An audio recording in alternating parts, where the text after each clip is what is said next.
दिवाळी सरली, आपण शेतकऱ्यांनी काळी दिवाळी साजरी केली. आपण अमरावती जिल्ह्यामध्ये राहतो आणि अमरावती जिल्ह्याची संस्कृती अमरावती जिल्ह्यामध्ये एका विशिष्ट पद्धतीनं या ठिकाणी राजकारण आपण करतो. आत्तापर्यंत करत होतो, पण मागच्या या 10 वर्षांमध्ये काही विचित्र लोक या राजकारणामध्ये आलेले आहेत आणि त्यांनी अमरावतीचं नाव अतिशय खराब केलेलं आहे. एकदम हलकटपणाची वागणूक त्या ठिकाणी ते देतात. मलाही हा अनुभव ह्या दिवाळीच्या दरम्यान आला. हा माझा कार्यकर्ता आहे, मी इथे नव्हती आणि त्यावेळेला एक पाकिट हे पाकिट माझ्या घरी देण्यात आलं आणि असं सांगण्यात आलं की जरा आम्हाला फोटो काढायचा आहे आणि यशोमती ताईंच्या घरी आम्ही किराणाचं पाकिट दिलं.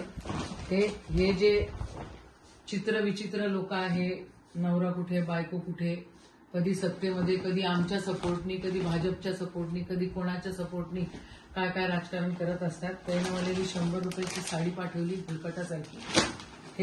हे पाठवला, हे काय आहे, हा पोहा आहे, हे मुरमुऱ्याचे पाकिट आहेत 2. हा डब्बा मोठा दिसला पाहिजे म्हणून 2 मुरमुऱ्याचे पाकिट आहे. याच्यामध्ये हे सोयाबीन पाठवलाय, हे बिस्किट.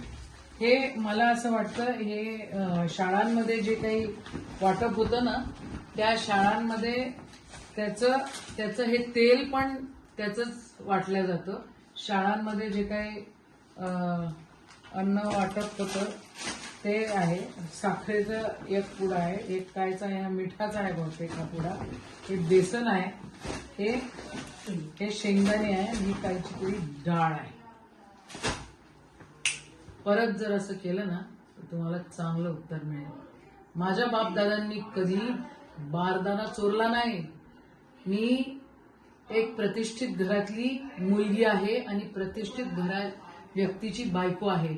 मी असे चिल्लर धंदे तुमच्यासारखे कधी करत नाही आणि तुम्ही जर चिल्लर धंदे करत असाल तर त्याचं उत्तर आम्हाला देता येतं. शेतकऱ्यांची दिवाळी काळी गेलेली आहे. अरे हरामखोरांनो, तुम्हाला जर ह्या प्रकारे तुम्हाला जर आमचा अपमान करायचा असेल तर त्याला काय अर्थ उरतो का? तुम्हाला जर काय किराणा द्यायचा असेल, काय करायचं असेल तर शेतकऱ्यांच्या घरी जे त्यांचे पैसे दिलेले नाहीयेत ते द्या ना तुम्ही. हे काय लावलेलं आहे भानगडी? आणि हे भैया आणि हे भाभी, अवकातीत राहायचं. मी काय पहिल्यांदा पडली नाही आणि मी पडली, निवडून आली, नाही निवडून आली, मंत्री झाली, अजून काय झाली तरी माझ्या स्वभावात कधी फरक पडत नाही. मी माझे पक्ष बदलत नाही, मी सरड्यासारखे रंगही बदलत नाही. तुम्ही तुमच्या अवकातीत राहा एवढं तुम्हाला बोलते.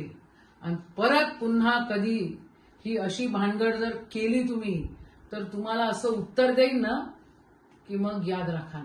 अमरावती जिल्ह्यामध्ये भाऊसाहेब पंजाबराव देशमुखांचा हा जिल्हा आहे, राष्ट्रसंत तुकडोजी महाराजांचा हा जिल्हा आहे, हा गाडगेबाबांचा जिल्हा आहे. जरा नीटनेटके वागा एवढंच बोलते. यावेळेला फक्त व्हिडिओ बनवला आणि तुमची ही भिकारचोटपणा तुमचा हा उघडकीस आणला आणि परत माझ्या घरी येण्याची भानगड काही तुम्ही पडू नका. आणि माया माणसाले फोटो टाकायचा आहे रे बा, यशोमती ताईच्या घरी किराणा दिला, ह्या जर भानगडी तुम्ही केल्या तर तुम्हाला मग दाखवता येईल मला. जय हिंद, जय महाराष्ट्र.